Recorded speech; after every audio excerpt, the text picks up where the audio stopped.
everyone. Thanks so much for coming to our session. We're really excited to be here. I'm Morgan Adamski. I am the US leader of the Cyber Data Tech Risk Platform at PwC. And I'm Sandra Joyce. I am the VP of Google Threat Intelligence. And what we thought we would do is interview each other to see who has the best answers. But also, we're going to make it a little more lively. And what we have here is a stack of secret icebreaker questions. And if we feel like we answered the question thoroughly, we're going to skip to a fun question. And in some ways, we kind of want your opinion on those too, because those will be really serious questions. Mm-hmm. Yeah. Very important.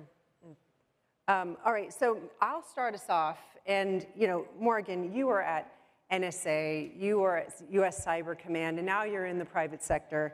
And really, with all that experience, you're seeing AI dramatically accelerate vulnerability discovery in particular. So as highlighted by current events, vulnerability, scanning capabilities, much more powerful tools. And then you pair this with geopolitical tension rising. So how should executives rethink cyber risk right now? It's a big time. Yeah, it's a really interesting time to be in cybersecurity. I don't think that I've been in any conversation where AI hasn't come up. The discussion about the fact we now have new frontier models who can just rapidly discover vulnerabilities, build exploits, be able to get into networks. It's something that people are extremely concerned about. And people like to say, oh, it was days and weeks, and we're talking hours now, right? And that's a huge change. And to your point, when you talk about the geopolitical volatility that's occurring, and every conflict now has a cyber front, where you see cyber capabilities, cyber operations are being integrated into military operations. There's public acknowledgement by the US government of how they're leveraging those capabilities. People are really starting to think about, okay, especially at the executive level. Like, I know geography is not gonna help me, right? I now know that at any point in time that there's a conflict, that my technology providers, my cloud providers, the infrastructure that I rely on to carry out my operations as a business could be impacted. And so they're having to think through resilience in a completely different way. And it's a really hard conversation because I used to miss the days when we would just have a conversation about like one threat. Oh, God, that actor's real bad. I'm real concerned about what's going on in that space in the world. And now you have every actor coming at you, multiple conflicts, multiple threats, and then here walks in AI. Like, we got nothing else to worry about in the cybersecurity community these days. It's really, really a pain. Kind of like a tidal wave of AI. Yeah, I've heard all types of tidal wave, typhoon, tornado, however, apocalypse. I'm like, God, okay, that's a little dramatic, but it is absolutely concerning right now. So it is definitely an interesting time to be in cybersecurity, and there's a lot of conversations happening at the executive level that really get people to understand, like, hey, you don't have to panic necessarily, but you need to act, and you need to move fast. Yeah. And so, so now from Sandra, Google sees a ton of threat activity at an extraordinary scale. You've got a significant amount of data, you've got a lot of expertise and capabilities. And so from your perspective, what are the most important changes you're seeing in the threat landscape right now across espionage, cybercrime, and disruptive state activity? Well, quite a bit. I think that if I were to just pick one theme, it would be that threat actors are moving into more modernized environments. So they're moving to cloud, they're moving to virtual environments. They're using the supply chain to really intrude and get to those places that they want to get. And we've seen this with threat actors, both nation state and with cyber criminals, just this, this ability to, when they're trying to get to their goal, that they're going to really follow the data. Where is the data? Where are we storing it? Where are we putting it? Are we putting it in the cloud? Are we putting it, in third-party partners, that type of thing? And that's where we're really seeing that shift with threat actors. I think we're ready for our first icebreaker question. Oh, okay. Should we? You want to do I can mix them up if you'd like, but you can. Is that because we don't trust anyone that put them up here? Yeah, I don't know. I don't know if you trust them or not. All right. I trust some people. Absolutely, we're here. All right. Beach vacation or mountain trek? I am going to say mountain trek. I'm more of a mountain person. I get bored just laying on the sand. I want to, I like seeing water, but I'd rather see it at like a lake in the mountains. Like, I love that for you, but I hate dirt. So I am all about beach vacations and like umbrellas in my drink and over my head. And so like all about that. So it's just so hot though. I know, it is. It can be hot. You're absolutely right. All right. Well, I think we can still be friends. Okay. All right. All right. So Morgan, you've seen cyber as a tool of national power up close. I mean, with your role at US Cyber Command in particular. How do you think that cyber risk has really moved from being this technical issue to being a board-level geopolitical issue? And how do you talk about that? Yeah, so I think I have really seen a shift where boards now don't just think of cybersecurity as an IT back office function. They think about it in the context of business risk. They understand the connective tissue between cybersecurity vulnerabilities, incidents, and what it can do to their overall business operations, which I think is a good discussion. PwC actually released their Data Trust Insights survey this year that talked about the fact that 60% of executives in the C-suite, there's about 2,000 people that were interviewed, still rank cybersecurity as one of their top 3 priorities that they're caring about, especially in the world of geopolitical risk. So I do think there is a really good conversation happening at the board level. I think we have to continually work at that narrative to make them understand and have them appreciate the fact that I have to invest in, you can't just be concerned about cybersecurity, you have to invest in it as well in all the right programs, and you got to sequence it the right way so it makes sense. I think the other stat that's a little bit more depressing is that when asked, are you prepared for a major cyber incident, only 6% of them said yes. Who believes, and you could answer for a friend, but who believes that the organization that they're in or their friend's organization is prepared for a major cyber issue? Oh, did you see how the lights just went up so we could see who you are? Oh, fantastic. Okay, we got at least one. Two? I think I saw 2. I mean, and I think that that's really telling in a group like this, because we are, with the changes that we're seeing, it's going to be even more important for us to be ready for that. Yeah, and a lot of the conversation right now, especially around the frontier models that are coming out, like what are the top pieces of advice that you can provide? The one consistent one that unfortunately I've been providing, but also a lot of other people, not unfortunately me providing it, but unfortunately the narrative behind it, is you have to prepare for a breach in the next 2 years. Mm-hmm. Like it is absolutely coming.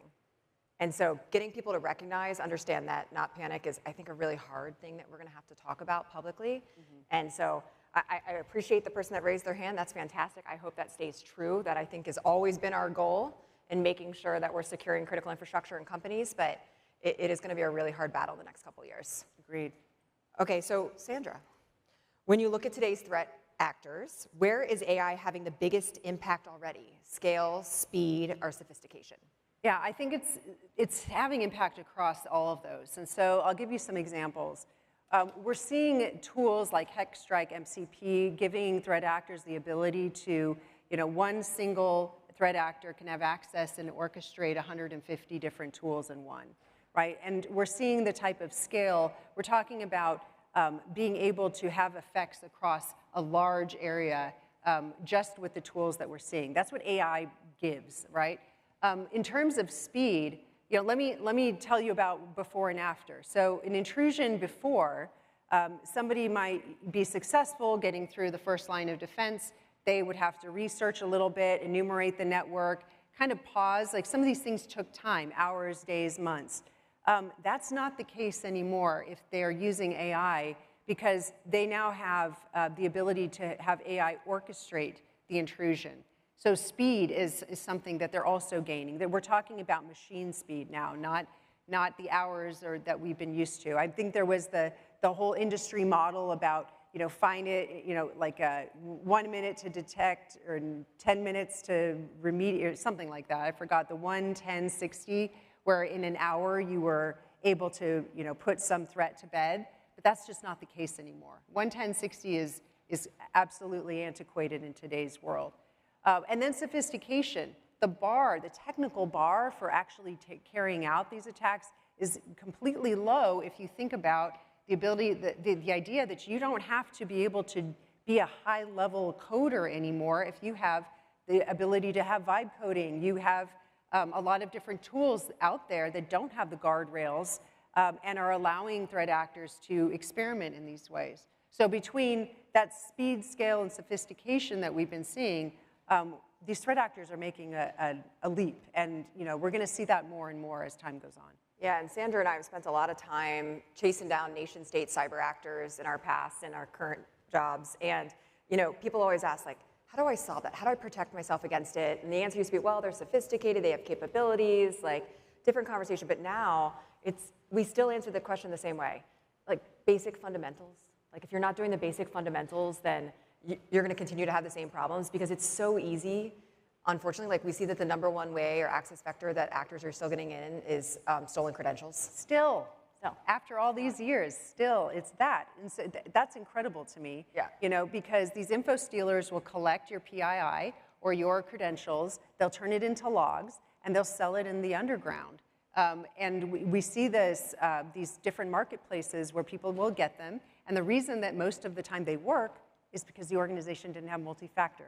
Yeah. Right? Now you have AI for brute force attacks. It's like, oh my God, it's a lot to imagine, a lot to get over. It's definitely painful. I think we're ready for our next Oh, one. all right, I'm going to do this for you. I'm so excited. You have to get the right cards. Yes, I do have the right cards, I think, maybe. I don't know. We'll give it a shot. I don't think you have to close your eyes. I was closing my eyes, yes, for you to pick. All right. This is pretty straightforward. Zombies or aliens? Set me up for success there. I'm going to go with aliens. I'm going to also go with aliens. Do you want me to tell you why? I know, obviously, I'm very excited that we're the same. So aliens for me, because I like to think we're not the only people. Yeah. I like to think that there's other people out there in the galaxy that we can engage with. I also like Star Wars. I don't know. They have aliens or people in it, right? Star Along those Trek lines? for me. Oh, I think God, we can still be broke up. friends. But I'm in the same vein. As a Trekkie, I want to believe that there are, aliens that are nice to us. Zombies are never nice, so I think you should just definitely go with aliens. At least you have a shot. All right, Morgan, what do leaders really need to understand about the pace of attack now? So in other words, what breaks when the intrusion cycle compresses from days and weeks now to hours and minutes, seconds, really? Yeah, I think we just talked about this. I think every second matters. Like the window to be able to detect, assess, and contain is completely closing. And so people have to think about the fact you're not going to be able to have those hours or days to be able to sit down, really understand every technical piece of why an intrusion happens, think through the decision rights of who gets to be able to say, shut this down, take it offline, bring it back online. Like, that's not going to be able to exist. Now, I think some companies are still going to have to think, or they're going to think they're going to be able to go through those steps, and they unfortunately might have more pain than others. But I do think that that window is completely changing on your ability to react. I think that I saw it went from, it was something along the lines like the average breakout time is now 29 minutes, which is pretty impressive, but the fastest was 27 seconds. Yeah. Like if you time yourself for 27 seconds on what you're able to accomplish and the fact that an intrusion and the ability to get persistent access, move laterally through a network, get where you want to be, like, and that's 27 seconds. Yeah. Like that's pretty significant to be able to react to. And so I think that's really hard. And we all know we are phenomenal as a race, like humans rock, but we're not going to be able to keep up with that. We're going to have to be able to leverage our capabilities and integrate into all of our security operations. And I think that's going to be really important for people to think about. And then we already talked about the fact that just based on those timelines, it's not, you really got to think through resilience and recovery. Yeah. Recovery is really going to be a key step in all of this. I mean, Mandiant responds to something like 1,300 incidents a year. And 99% of the time, the company can recover and continues to go forward. Some recover faster, some recover better because they were prepared. They ran their tabletops. They had their security mindset. They assumed breach. Some organizations do take quite a beating, but that resilience piece is really important. I mean, we talk a lot about the actual breach, but we don't always talk about the remediation, recovery, and a lot of organizations we found are better for it afterward. Yeah, and I'm sure you experience this a lot, just seeing these kind of play out post-breach, is that one of the things that companies that are definitely a little bit more new in this space have to consider is that it's not just going to be the cybersecurity professionals at the table trying to figure this out. You're going to have to bring in people from HR, from security, from finance that maybe don't have the cybersecurity background and say, hey, this is happening, this is impacting you, this is why it's happening, and here's the decision we have to make. Because the cybersecurity professionals might not have all of the appreciation as to what a mission system means or what it's doing for a specific business, and they're going to have to take it online because it's potentially the access vector that occurred, or they have to do forensic analysis. And so getting everyone up to speed, it is important to have them part of those initial conversations so they understand the tabletop conversations, is a really hard thing to do sometimes because Not everybody wants to embrace the world of cybersecurity, like most of us in this room. I can't imagine why. It's very difficult, but I think that, again, it's another thing that I think a lot of leaders have to take into consideration when they think of just how quickly they're going to have to respond. Right. And so, Sandra, a lot of leaders still frame cyber around prevention. At Google, what are you hearing from CISOs about the shift from prevention to resilience, which is perfect because we have discussed that. I mean, it really is just the day and the age that we live in that you really have to be thinking about that. I mean, a lot of organizations make the mistake of being very compliance-driven, and when I talk to them about it, I think about how mandiant responders, they respond to fully so-called compliant company breaches all the time.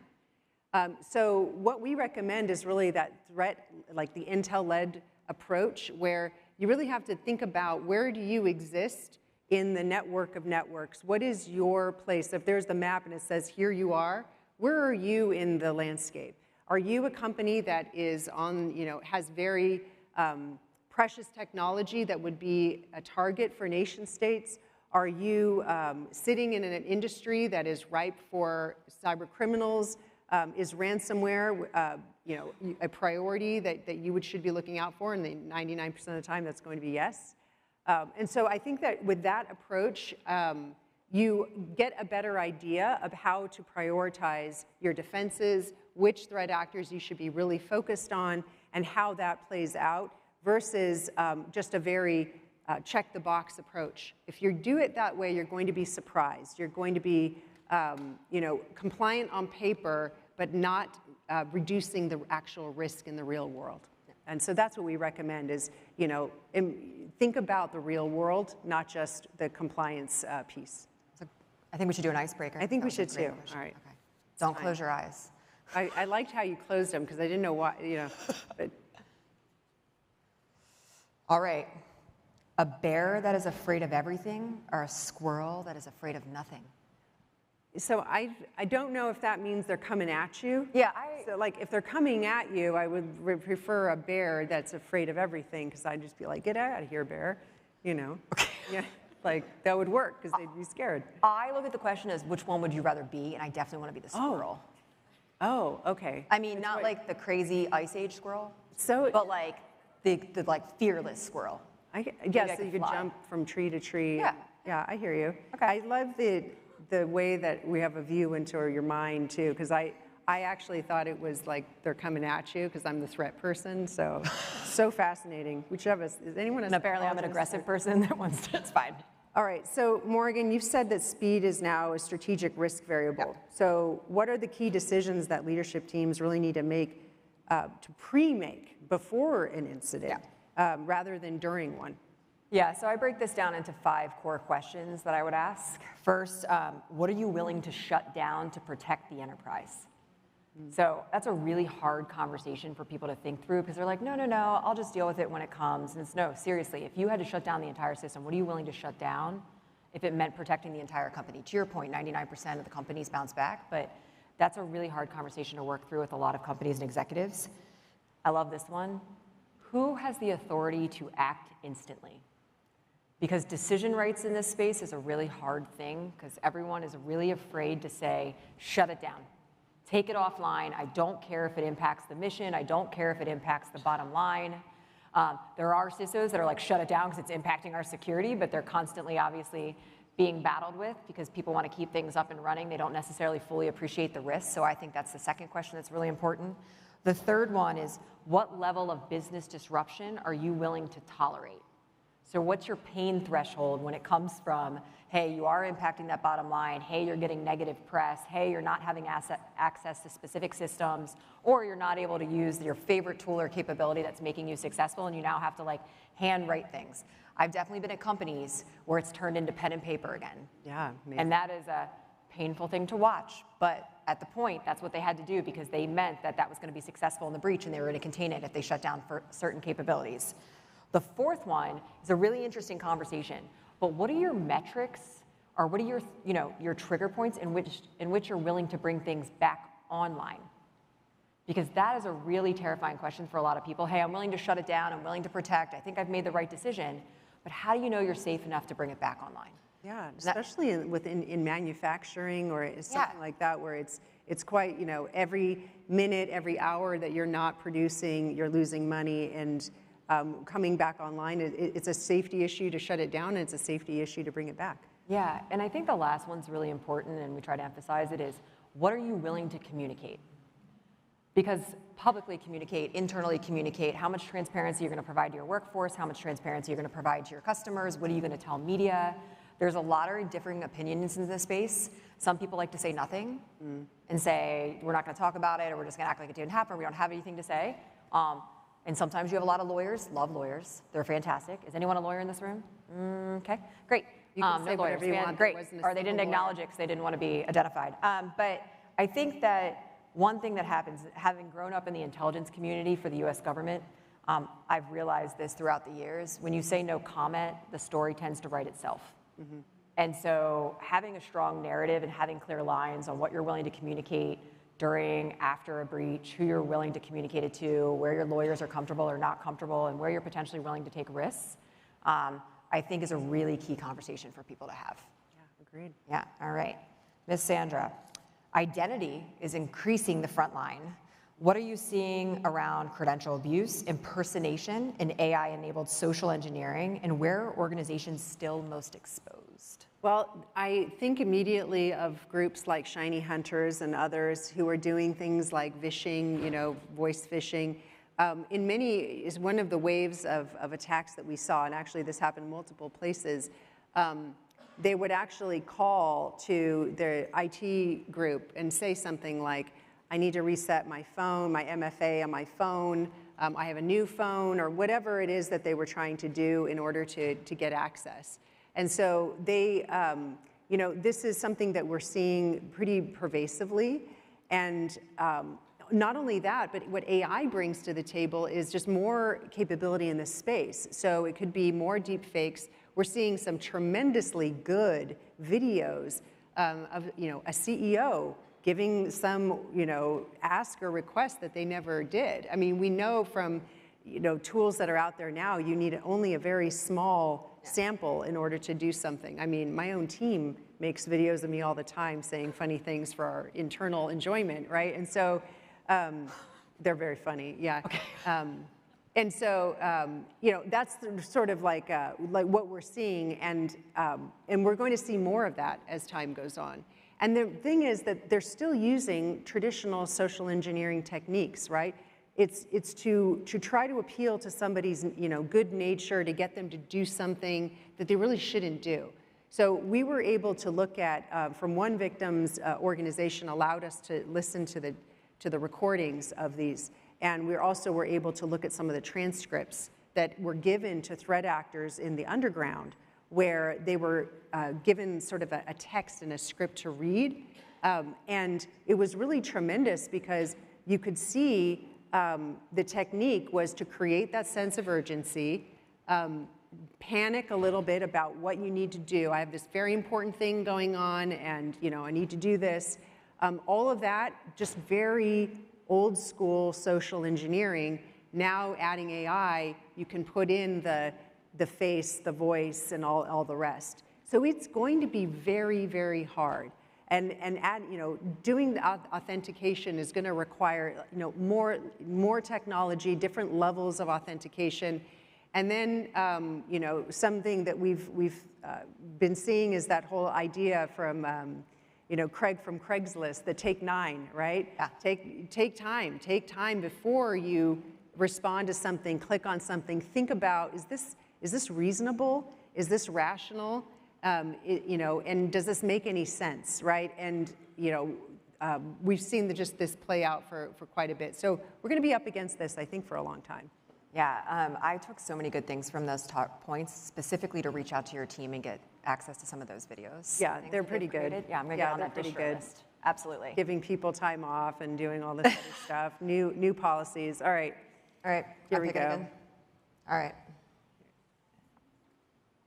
Podcast or music?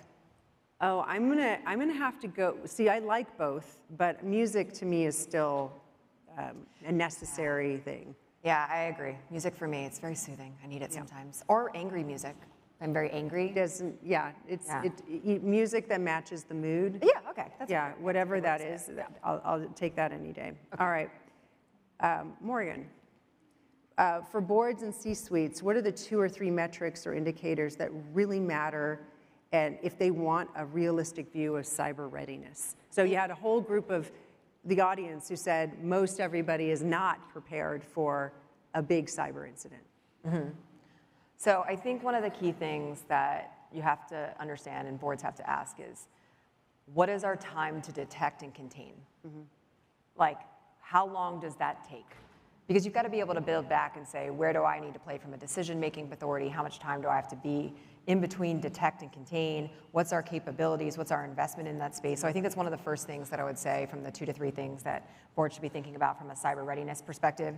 The second thing is our identity exposure rate. So that means the percentage of users, admins, various people that have over-escalated privileges, people that potentially don't have MFA, still happens all the time, that are not managing their identities the right way, that have had a lot of incidents. So like having an understanding of how much am I exposed and how much risk am I carrying at any given moment, I think is critically important for a board to have an appreciation for, because that's going to play out in terms of, okay, I have this much risk, now I know how much time it's going to take me to detect and contain, here's what's going to potentially happen in that time frame when I don't fix it, and then here's the impact it's going to have to my missions, my operations, and my bottom line. So I think those are the main things. Do you have any opinion on those? Anyone I missed? No, I think that those really meet the mark, but grounding yourself in reality like that, I think is really important to really assess your cyber readiness.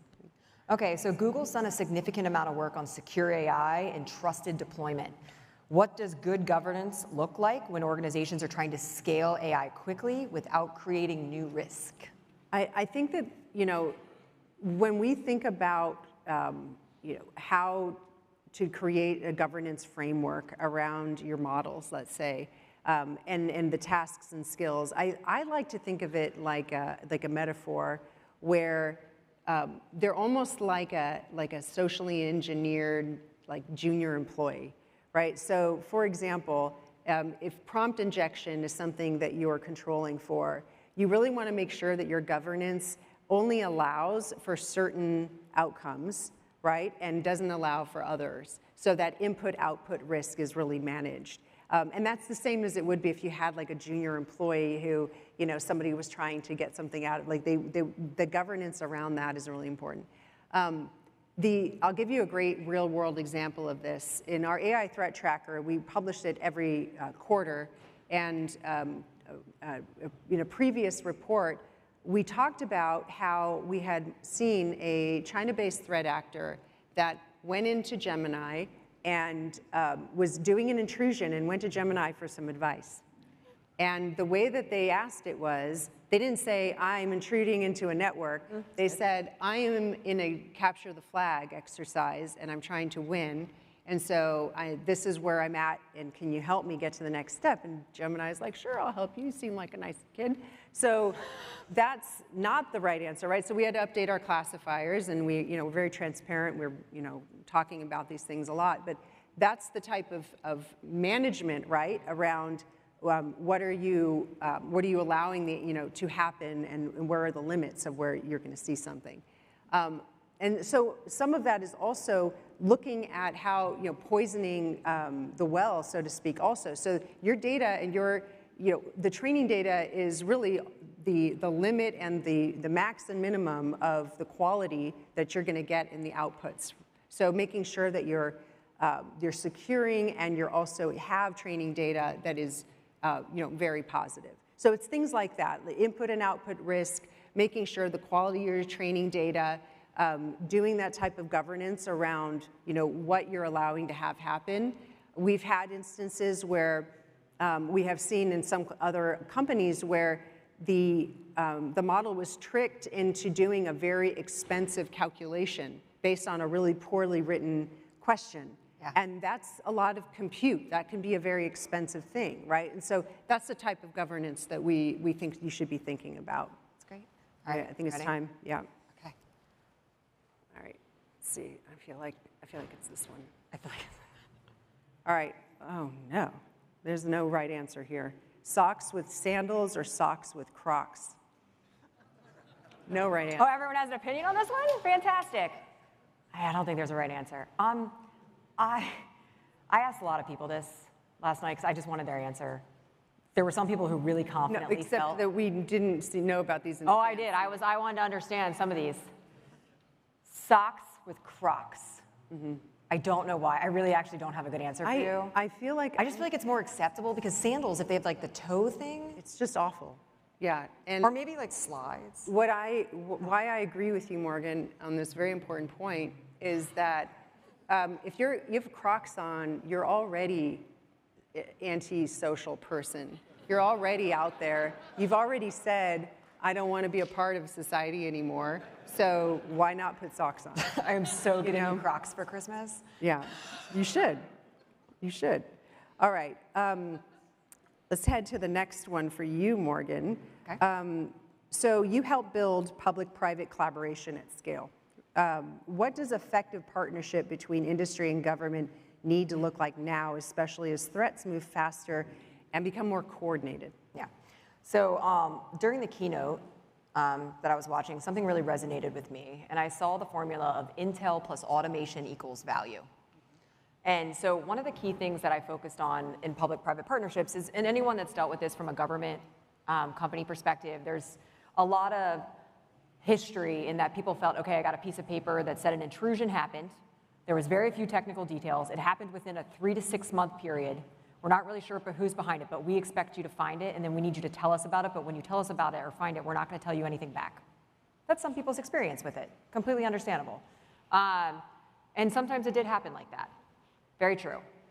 So one of the key components that makes public-private partnerships successful is that, first of all, when the US government has the capabilities and the expertise and the intelligence, which is generally focused on knowing that an adversary has an intent to target something, a potential timeline on when they intend to do it. They may not have the technical details. The individuals who understand the intelligence and have the expertise and the actual actors behind it are the ones sitting across the table from the companies and the industry partners who they're passing it to. So when there are questions about the information or the intelligence, they're literally asking the subject matter expertise back. And it's not coming back between 3 and 4 times and taking weeks to answer. So the intelligence aspect is really keenly important. The second piece is automation. So a lot of people, when they think about automation capabilities in public-private partnerships, they're like, just push me the intel. Just push me the technical details and I'll figure it out myself. And I'll be honest with you, we tried that. That doesn't work either. Because if you don't have context behind the intel as to why people should care about it, why they should prioritize it, who's behind it, people tend to throw it to the side and say, I don't need to worry about this anymore. And so automation is key when you think about things like OpenCTI. Like when you're pushing threat intel that has context with it, that really matters. And so, but you've got to be able to do it in the world of AI to keep up with speed. You've got to be able to do it in a real-time fashion. And it's not just sharing one way, it's not transactional, it's a conversation.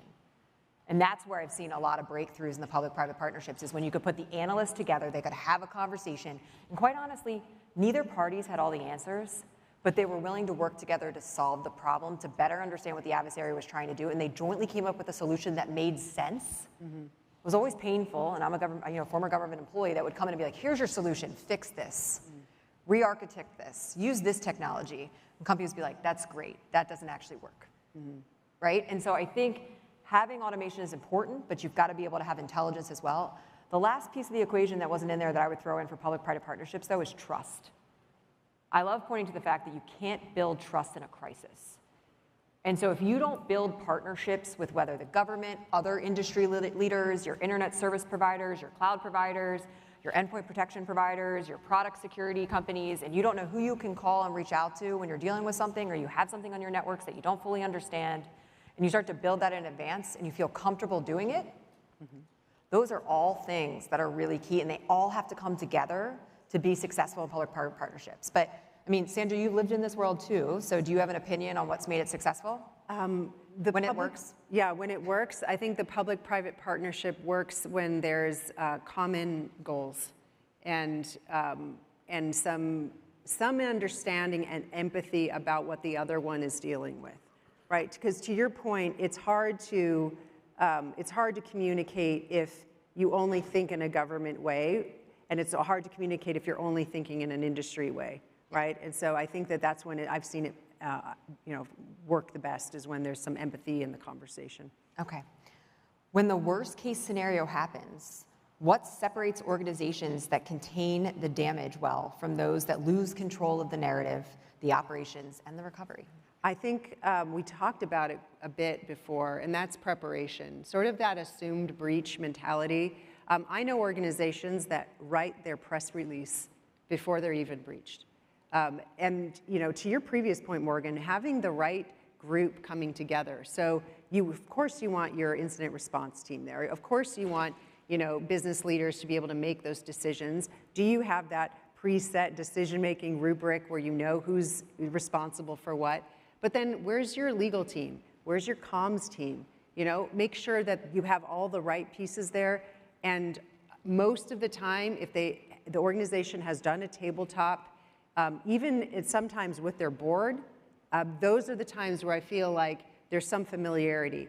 Now, what people don't account for usually is the emotional factor that is there when your company is breached, because you take it very personally sometimes. People have breached and have stolen PII, they have stolen this, or they're trying to extort, they're threatening you because they're going to expose something. And that's a real psychological state of mind to be in. It's not the time where you want a CEO to be thinking for the first time, what should we be doing right now, right? You want those things to really, to the extent possible, be prepackaged and to have a process, and hopefully you have an SLA or you have a team like Mandiant that's going to come in, and since they've done this so many times, they're just kind of walk you through a process. It's not the time to figure it out when it's happening, because it'll be one of the worst days in your career, depending on how big the incident is. But just, I like to be encouraging too. Most people who go through that end up better after it, are more valuable to their employers because they've been through something and managed that crisis, and they build that resilience too. So it's not all, I would say that's not even the worst case scenario, right? I think it's a really, something that can be recovered from. Are we, we're doing the, Is a hot dog a sandwich? So I think it's clearly not a sandwich. Oh.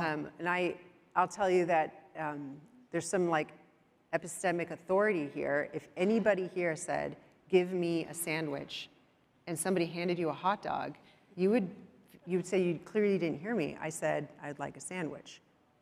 Yeah, I agree with you. I agree with you. I'm glad, because I'd like to stay friends. I understand. But it's really a difficult thing, because if you think of a sandwich, it's got 2 pieces of bread, right? But because you have a bun for a hot dog. I'm doing a lot of hand gestures here. I apologize. I'm trying to think through this. But is a sub a sandwich? Yeah, and I know it's because the connected bread's hard. But then you've got very some places complicated. that disconnect. But I mean, I think if you have a tube of meat and connected bread, then you're in hot dog territory. I mean, come on. I think we all know this, right? Okay. I think we all know this. Okay. Let's move on to something easier. Get past tube of meat. Yeah. Yes. Yeah. All right. That's why I don't eat hot dogs, to be honest with you. All right, Morgan. You've been in environments where the first hours matter enormously. Yep. What should executives prioritize in the first 6 to 12 hours after a major cyber event? Yeah. Stabilize fast. Make high-quality decisions, ones that you feel extremely confident doing, knowing that you may not have all the data or facts. And do not do any self-inflicted damage.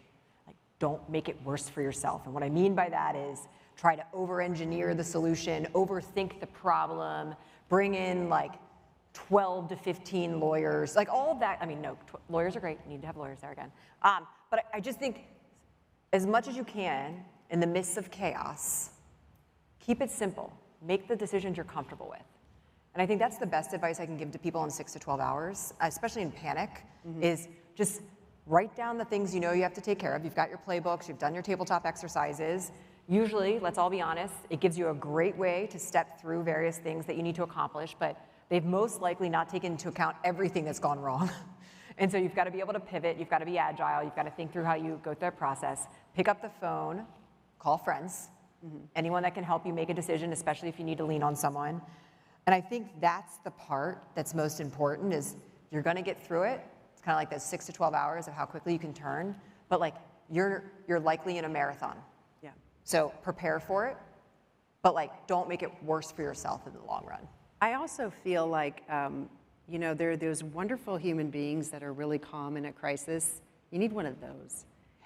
Because, you know, when you're going through something like that, if you start to lose your temper, if you start to panic, it has a cascading effect to everybody else, especially if you're in a leadership position. And, you know, those are the things that, you know, I think the best qualities are in that type of crisis.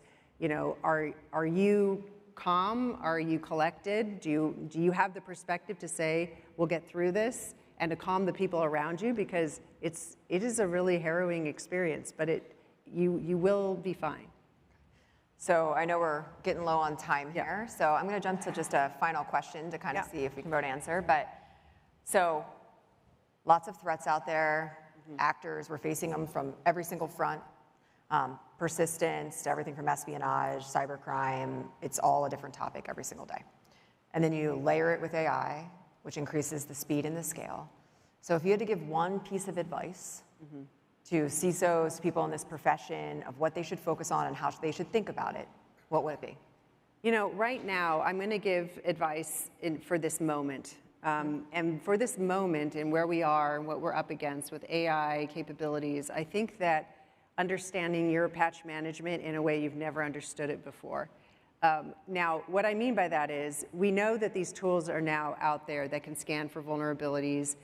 Google has been scanning internally with Big Sleep. We found a 0-day in open source software that we were able to get remediated before threat actors could use it. It's things like that where we know this technology is there, so we know that it's only a matter of time before threat actors get their hands on this.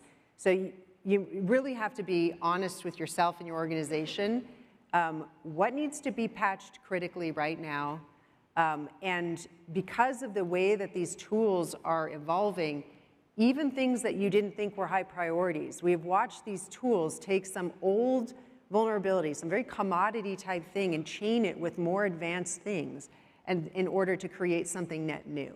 So you can't really say, oh, I don't need to worry about that. It's not, you know, it's a low priority. It's just that you're going to have to think about, you know, patching your bugs, making sure that your vulnerabilities, and making sure that you're not leaving the door open. Because this type of thing, think of it like, you know, a rush of water over a, you know, some surface. The water is going to just find its way through. So make sure it's all patched. Yeah, I'll just build on that. You know, what I try to tell people is there's a lot of information out there right now on the threat. There's a lot of scary things that are keeping people up at night, thinking about, I don't understand the full scope of risks that I'm about to take on. That can paralyze people because they don't know what to do next. So the piece of advice that I would offer is now is not the time to be paralyzed. Now is the time to be proactive and not reactive. And what I mean by that is think about the things that are in your control. You can modernize your secure operations center. You can look at things like SecOps, which is really important. You can integrate phenomenal intel sources like Mandiant and Google Threat Intel. You can look at things like unified response and detection capabilities and managed services that Google and PwC just mentioned. But these are all things that are in your control and you can invest in. And so I would just say there are things that you can control. There's things you can invest in. There's things you can prioritize. And so it's really important at this time to be proactive, even when it comes to patch management, but to not sit there and wait for the threat to come to your front door. I think it's a great place for us to end, and thank you so much for making time for us. And Morgan, thank you so much for spending time with me. Yeah, thanks everyone.